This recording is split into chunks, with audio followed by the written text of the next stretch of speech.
Okay, we're going to try this again. I already tried to do it one time and I was really scattered, and so I deleted that one, and we're doing it again. I did make a few little notes. So I'm going live and filming on my ancient computer because I don't have my normal filming device. It's my phone, and it is broken. As you see, it has actually been broken for months. The screen has looked like that for a long time, but it's actually not responding anymore to my finger. So I'm having to film on my laptop instead, where the camera quality is really not very good. So I do apologize for that. But yeah, it's Earth Day. So happy Earth Day, everyone. And I really did want to film this video and get some thoughts out there about, like the title says, Christian response to Earth Day. How do I feel about, well, yeah, like veganism, environmentalism, and as a Christian specifically, what do I think of that? And so we just keep trying to get the lighting better. It's like so powerfully bright. So basically environmentalism, gosh, in Christianity, there's people out there that try to make it seem like if you are an environmentalist or into environmental concerns as a Christian, then you're like worshiping the earth instead of worshiping God. And for one, I think that it's just overly simplistic and kind of silly. And so I definitely don't feel like that. And I would hope that most of my viewership does not feel like that. I don't make a ton of videos where I talk overtly about my faith, and it isn't because I'm ashamed by any means. I have some videos up where I have spoken about my faith, but it's more because I'm here talking about veganism and prepping, and I don't feel like I always have to bring my faith into it, but every now and then sometimes like a topic hits me and I realize, gosh, I have a little bit of a unique perspective, either because of my faith or it's unique that I believe the way I believe, and I also have this perspective. And I think sometimes that's kind of where a lot of my environmentalism and my veganism comes in place. So what are some of the main I think Christian roadblocks, maybe we could say, to environmentalism, to wanting to take care of the earth? And I think the number one thing that comes to my mind, and I've heard people talk about, is that dominion question, right? Where, as Christians, we believe like God made us and he put us on earth and said, have dominion over the earth.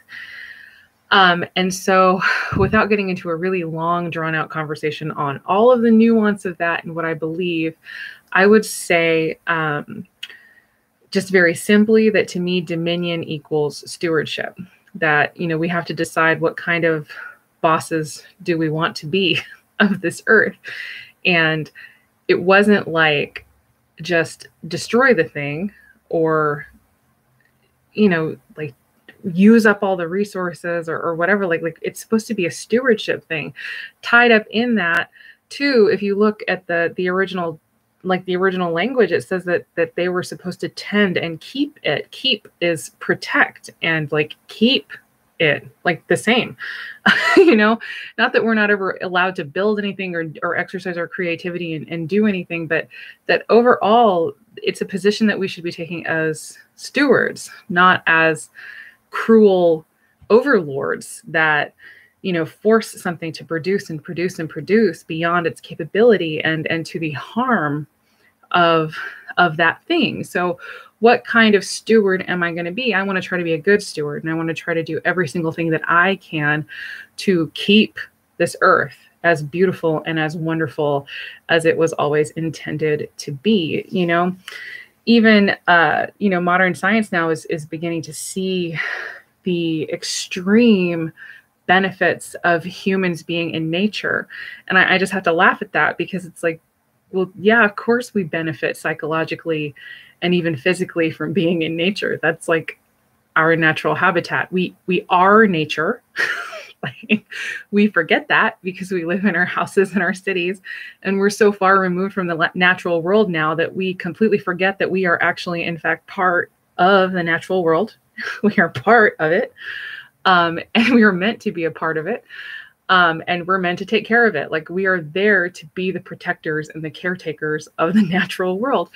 And it's just so funny to me, like, yeah, duh, it feels good and it's beneficial to us to be in nature. Like that's obvious because that's us in our natural habitat. And so I don't know. So it's just sort of like a question of how far is too far, how much is too much. I don't know.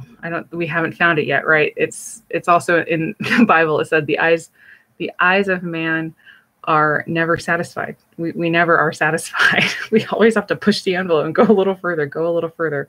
Anyway, hopefully we can kind of figure it out. So, and also too, I think that there is also like a blindness to the severity of what's going on in the world. And people don't understand how bad it is and how bad it has gotten in many places and how bad it continues to be.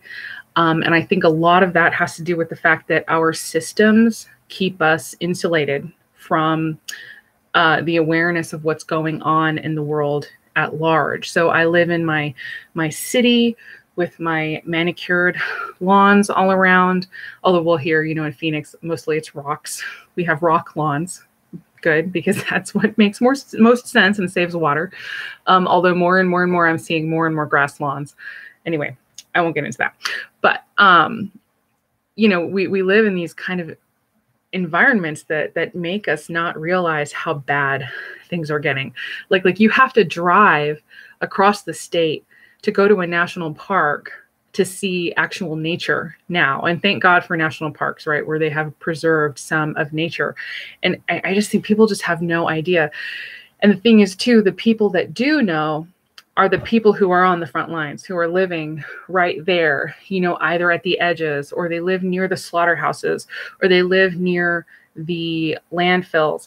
It's usually very vulnerable populations. It's poor people, disproportionately large numbers of people of color, for instance, are in these communities that are the most vulnerable in the least desirable places, and the things that they face and see.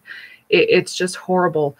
Like the rates of cancer and disease that exist in populations, especially the ones that have to live very close to slaughterhouses, or even just the pig farms or whatever. Actually, it was originally my husband, Adam, Mr. Vegan Prepper.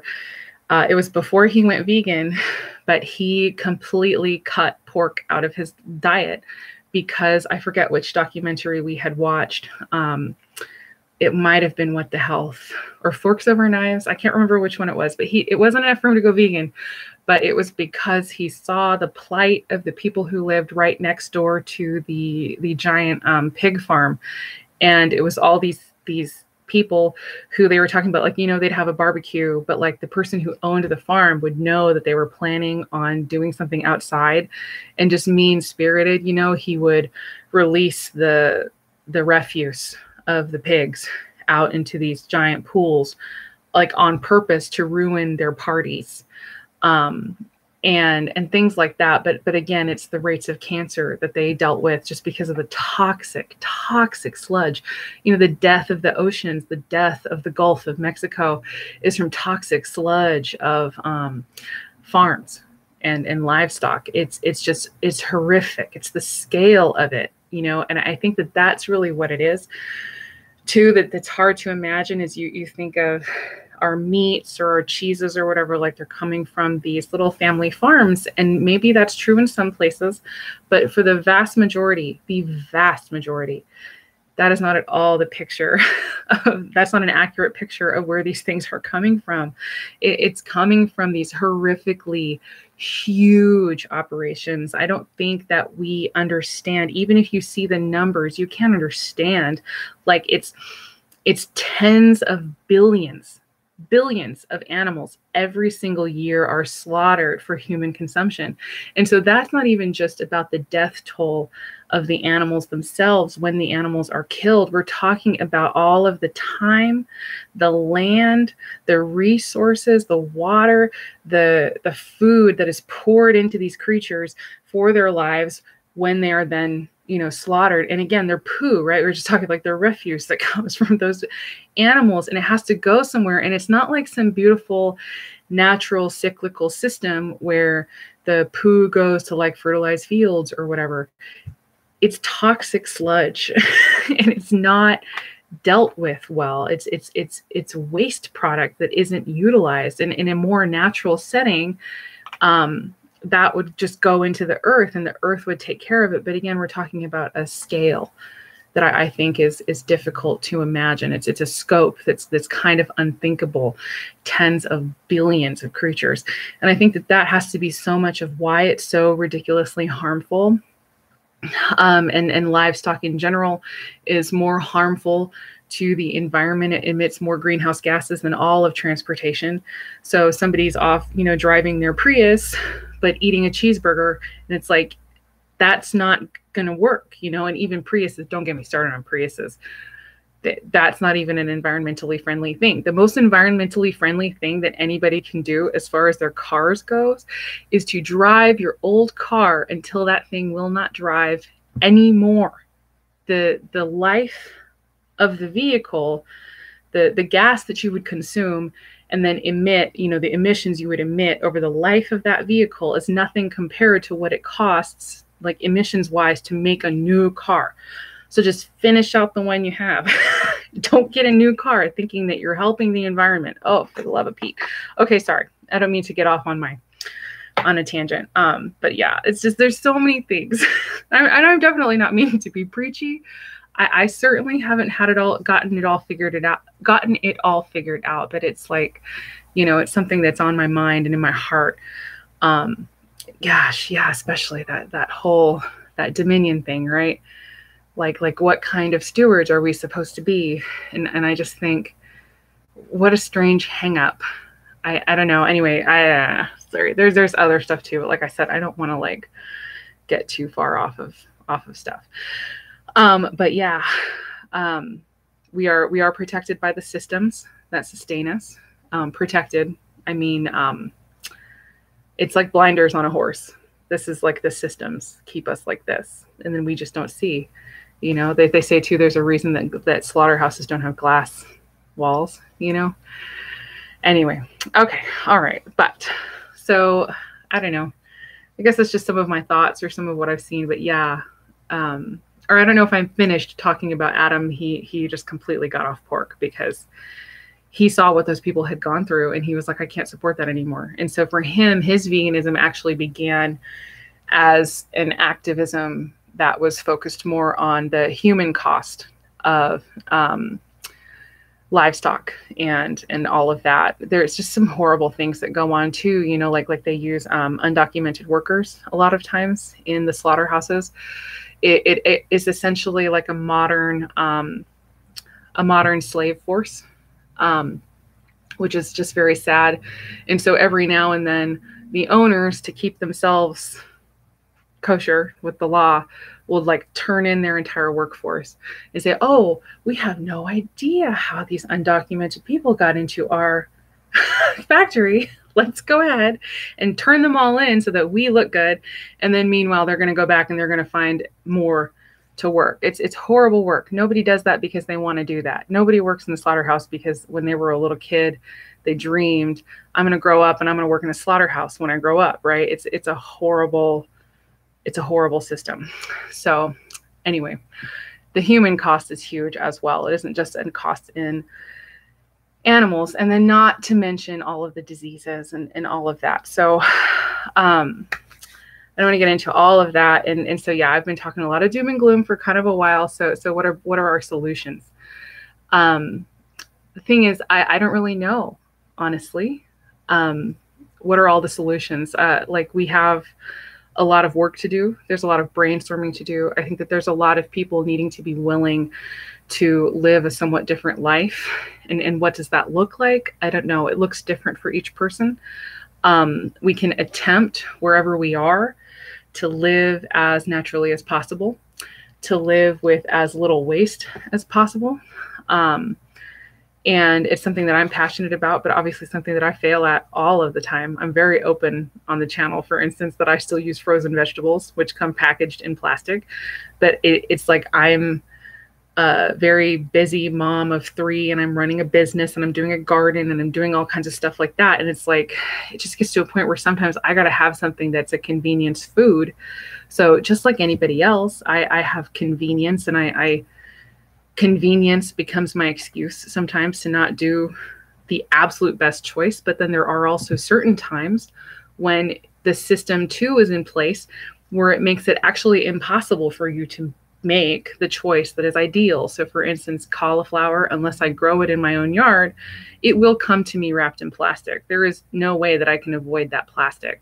There are so many things that get wrapped up in plastic because it's there to protect us. Like we're supposed to be protected, I guess, because that thing is wrapped in plastic, to keep it more sanitary, or keep it more I guess sanitary, to keep it from getting all dirty or whatever. And so there's like certain things that are not allowed to be sold without being wrapped in plastic. Like it's a law. So we're talking about the system not being supportive of the good choice. And very often that's what we see. The system does not support the good choice or the perfect choice. And so, yeah, we can live as naturally as possible. And I don't know what that looks like. So because it's different for everybody, because everybody is starting from a different place. Like if I say live as naturally as possible, and you're already on a farm, like you're already growing a lot of your own food or something like that, then your starting point looks different than the starting point of somebody who lives in, hey, my sweet girl woke up from her nap. So your starting point is going to be different, say, than somebody who lives in a city. And if you live in a city in a house like I do, but you happen to have a nice yard where you can do a giant garden, like I have a giant garden in my backyard and I'm able to grow a lot of our food in the backyard, then your starting point looks different than, say, somebody who lives in the city, but like in an apartment, like in a high rise. That's a different. So all of our starting points are different.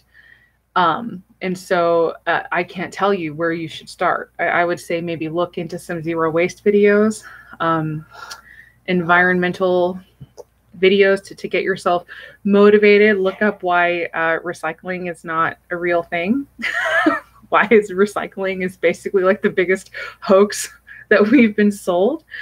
Just the biggest bill of goods in a lot of ways. Oh, she's awake, my baby. Just to get started. And I have a lot of like zero waste haul videos where I talk about some of the things that I have purchased and some of the things I've substituted in my own life to help me make some slightly better choices. But yeah, attempting to live as naturally as possible. And yeah, like I said, everybody's starting point is different. So your starting point is going to be different from my starting point. But you just have to figure out where that is. And honestly, there is no finish line. We're always improving. We are always trying to be better every day. And I think that that's all that we can do. I really do believe that veganism is an answer for lessening our impact on the world and being better stewards, not only for the planet, not only for the animals, but for the people, like I mentioned, the vulnerable populations who are on the front lines of the abuses of animal industry and all of that. And yeah, and trying to keep the world as nice as we can. I will mention too, like we're doing and then I'm going to go ahead and cut off. But we're doing a race. Adam and I are both doing a race at the end of May for Survival International, and it's an organization that works to protect Indigenous rights. So the rights of the Indigenous around the world who are still facing land theft and encroachment and all of that. And so like, I don't know what to do. It's an overwhelming thing really to really start looking at history and seeing the harm that has come from the past. And then the fact that, of course, I benefit from that harm. And so what do I do now? And the truth is, I don't really know what to do now, but finding out about organizations like Survival International. And so maybe, I mean, there's so much more to do, but maybe at this point, the best that I can do is to try to support an organization that is fighting the good fight to make sure that harm like that is hopefully stopped for the current indigenous populations who are still managing to live their natural and wonderful life on their land, which they don't technically own, because ownership of land is, oh gosh, never mind. I'm not going to get into that, but it's like there are indigenous people in the world now who are criminalized for living their traditional life on the land where they have always lived their traditional life. But now suddenly somebody owns that land now, and they're not allowed to be there.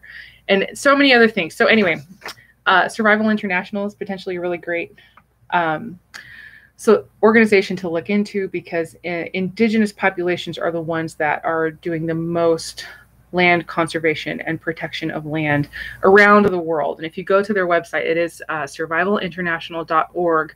You can read a lot about the benefits of helping to protect and maintain these populations as much as we can. And that has a huge environmental impact as well. So anyway, I think I'm going to cut that off. I think in general, it's okay as a Christian to care about these things. Honestly, I don't understand why we're not the first ones that care about this stuff. We should be, but I don't know. Anyway, I guess that's it. So I'm going to go ahead and say goodbye. Thank you for the few people that were here while I was actually talking. But yeah, it's going to go up on the channel, and I look forward to hearing your thoughts and your responses. And yeah, anyway, happy Earth Day. And I don't know, we all just keep doing our best. All right. See you guys later.